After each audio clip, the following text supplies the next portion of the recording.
dans Métro News, tout de suite les titres de l'actualité. Le chef de l'État a rencontré ce lundi son homologue français, Emmanuel Macron, dans le cadre de sa tournée en Europe. Jovenel Moïse participe en ce moment au sommet sur le financement de l'action climatique à Paris. Un voyage qui doit aussi le conduire en Belgique. Le financement des partis politiques, une bonne initiative prise au mauvais moment. C'est l'analyse de l'ancien Premier ministre Evans Paul. Alors que pour les dirigeants du parti Fusion des sociodémocrates, le pouvoir a pollué la loi sur le financement en mettant en place un comité pour sa mise en œuvre. Environ 2000 policiers des unités spécialisées, notamment SIMO, UDMO et BIM, seront déployés dans des zones stratégiques ou devant des centres commerciaux. Par cette initiative, le CSPN compte rendre la police nationale d'Haïti plus visible en vue de prévenir les actes de violence à l'occasion des fêtes de fin d'année. Et puis dans le culturel, décès hier dimanche à Miami de l'artiste haïtien engagé Emmanuel Charlemagne des suites d'un cancer des poumons. Le gouvernement haïtien, le monde musical et des personnalités de la société civile parlent de pertes importantes pour le pays. Métro News vous est apporté par Haytrack, l'esprit bâtisseur, et Inoto SA, concessionnaire des véhicules Toyota. L'huile mobile, c'est qualité et performance qui fait partie de toute activité que nous entreprenons chaque jour dans la vie. Dans le développement de la société, quel que soit le domaine où évoluer, l'huile mobile toujours garantit bon fonctionnement moteur, tout appareil, à toute machine. L'IPAB jamais la guerre en route et ses partenaires à 100%. L'huile mobile pour moteur, dirait plus longtemps. Chaque continent, chaque pays, chaque route est différente. Derrière chaque virage, une nouvelle aventure vous attend. Toutes les routes nécessitent une attention particulière. C'est pourquoi, achetez votre Toyota chez un distributeur officiel. Vous obtenez un véhicule fabriqué spécifiquement pour votre pays, un service après-vente spécialisé and genuine spare parts that will make your investment and vehicle perform to the maximum.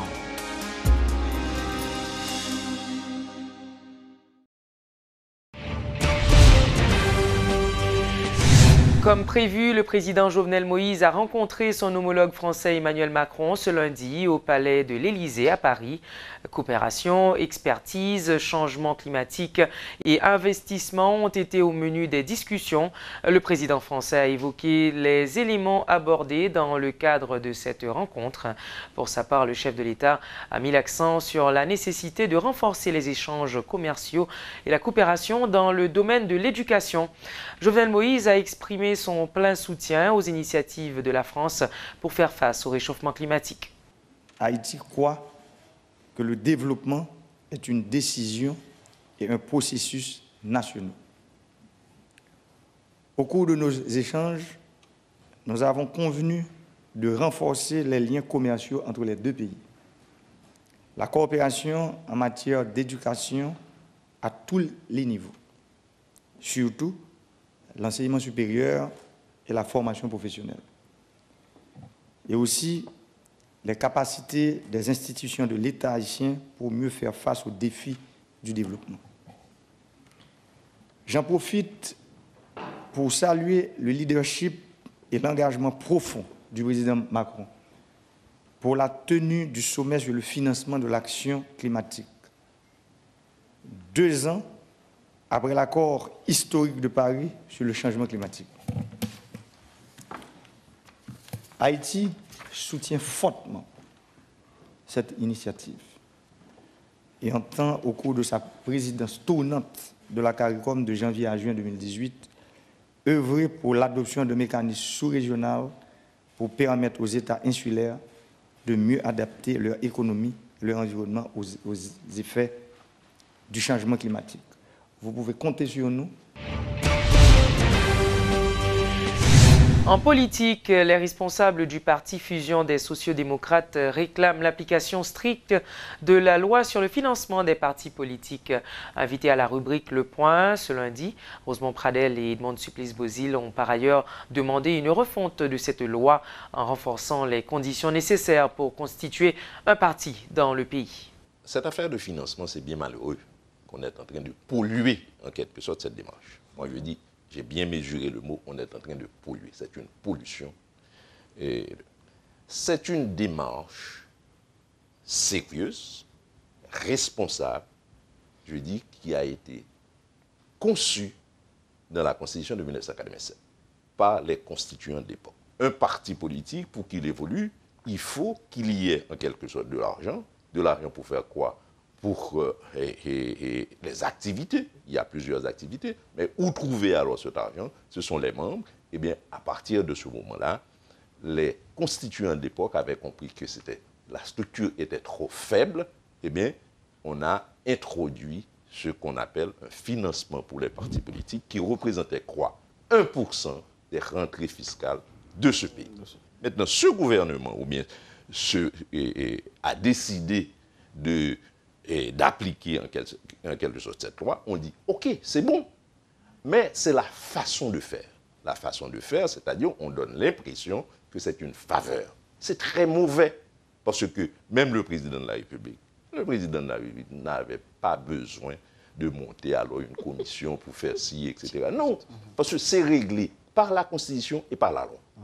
C'est tout simplement, on donne l'instruction d'appliquer en quelque sorte la loi sur les partis politiques et en regard de la Constitution. Eh bien, sur cette base-là, dans la loi dit comment bénéficier, quels sont les partis, comment il faut faire pour bénéficier alors.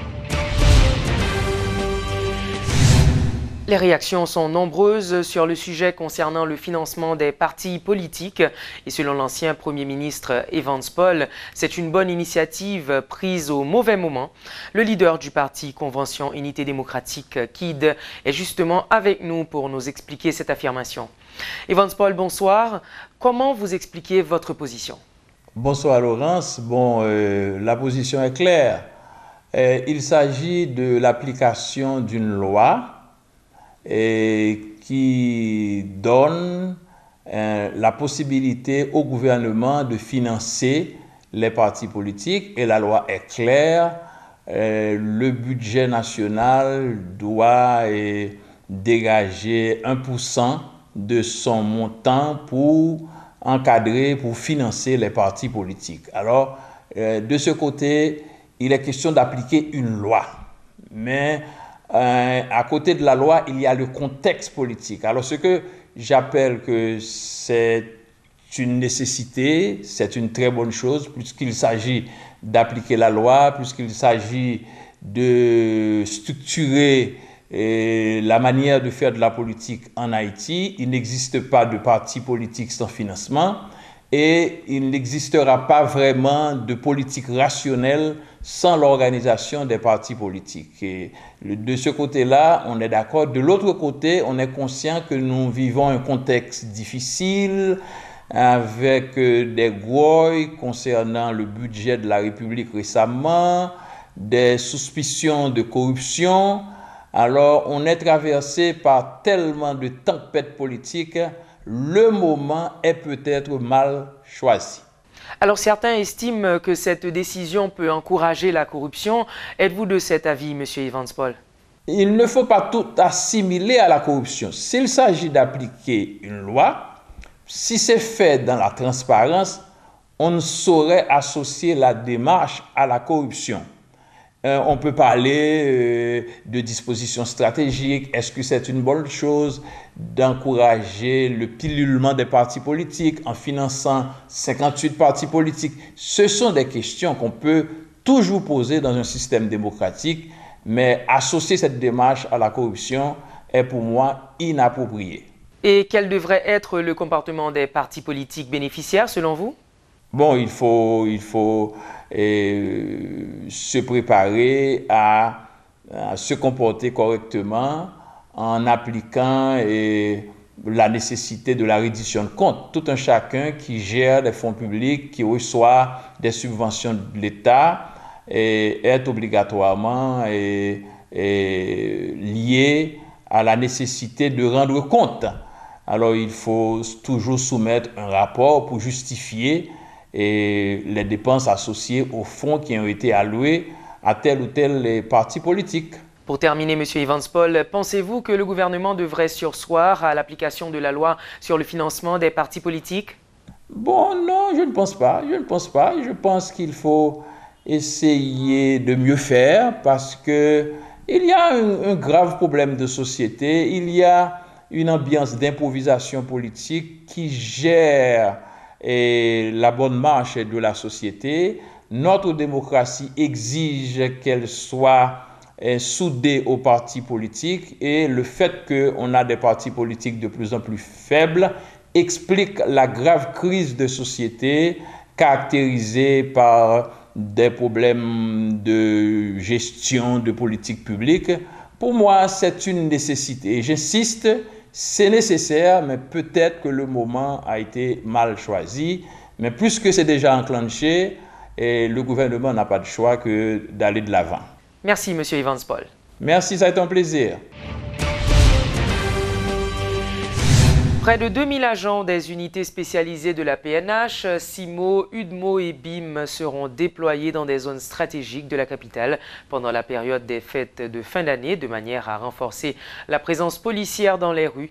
Déclaration du porte-parole de la PNH, l'inspecteur Gary Desrosiers, ce lundi, à l'occasion de la première conférence du comité PNH Parquet qui vient d'être mise en place pour coordonner l'action des deux entités. La marche du 5 décembre dernier contre la corruption était une réussite selon le collectif du 4 décembre qui dénonce des tentatives pour la saboter. En conférence de presse ce lundi, les responsables de cette organisation ont réaffirmé leur engagement à poursuivre la lutte contre la corruption, annonçant un sitting le 17 décembre au Champ de Mars. Nous avons organisé une marche pacifique citoyenne. Cependant, nous déplorons quelques incidents, un ou deux incidents qui sont arrivés en une marche là. C'est une expression de peut-être certains groupes qui ne sont pas d'accord avec le côté de nous aller. Parce que plein ça, que nous disons, il faut nous guérir, nous même nous toucher, nous même là-dedans, tout. Mais en général, la marche a été une marche pacifique. Nous sommes satisfaits de ce premier jet. Parce que milliers de monde qui viennent, c'est le premier garde, la première garnison. Parce que même après ça, il y a venu beaucoup plus dans la prochaine manifestation. Avant le marche, c'est la détermination qui est dans le monde qui était là. Et que nous sommes contents que continuer. On a eu différents secteurs à être dans la marche. Nous avons fait un appel, à citoyens. Il y a eu des citoyens venus, il y a eu des leaders de partis politiques qui étaient venus. L'auteur-compositeur engagé et l'ancien homme politique Mano Charlemagne est décédé hier, dimanche 10 décembre, des suites d'un cancer du poumon. Né en 1948 à Port-au-Prince, il est mort en Floride où il était hospitalisé depuis plusieurs mois. Mano Charlemagne était un autodidacte, un artiste très connu de son temps. Il était aussi un fervent opposant des Duvalier et un antipopuliste. Il a également milité pour le respect des droits de l'homme en Haïti. Le départ d'Emmanuel est salué par le monde musical haïtien, la classe politique et des membres de la société civile. Dans un message sur les réseaux sociaux, le président Jovenel Moïse a qualifié de grande perte pour le pays et pour le secteur culturel haïtien. Gadjan la vie fait m'kazouele, fait moins résilier. M'jeune point être moins pas coupé, vieux maman m'trime la trime. Pourtant den chita n'a parlé, de pourtant d'elle prend les passé maman. Tout de suite folge de l'eau langer, laisse ça bon ange moi aller. La nuit magique de la guitare a eu lieu au cours du week-end dans les jardins du Caribé. Des guitaristes haïtiens comme Kéké Bélizer, Claude Carré, Junior Dorcellus ou encore Jackie Amboise ont partagé la scène avec des noms de l'international tels que Leonardo Quintero et Alex Jacquemin. Une soirée qui a maintenu en haleine les fans du jazz et du rock durant plus de 3 heures. Le responsable des productions RW qui organisait cette activité n'a pas caché sa satisfaction ainsi que les artistes qui y ont pris part.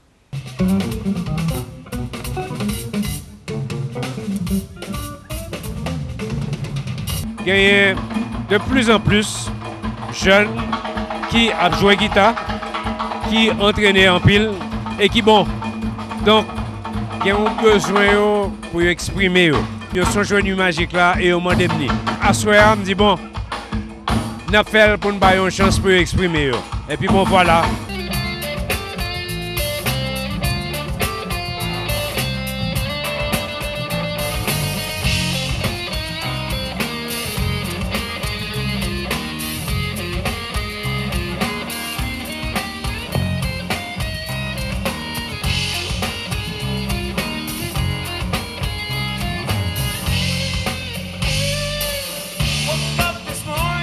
Junior Dorcellus, c'est extraordinaire, comme une belle révélation.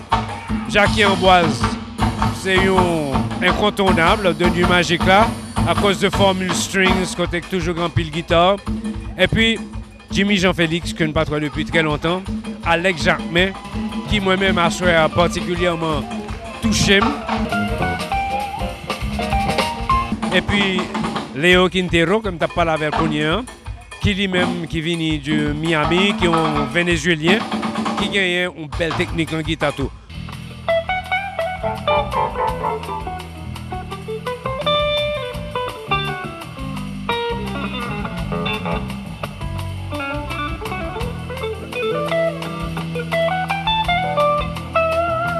Donc, à ce moment, nous avons un peu de différents styles.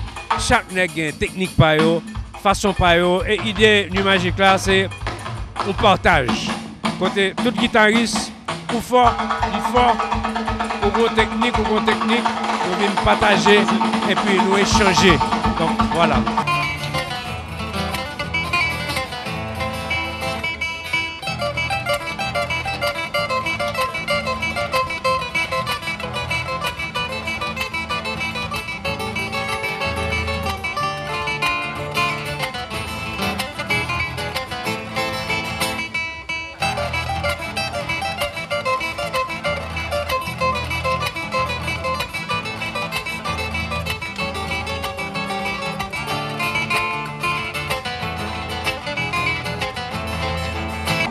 Pour une soirée qui va être faite depuis longtemps, je crois que nous rejoignons un bon public qui a apprécié cette fête-là. Et c'est ce qui est important.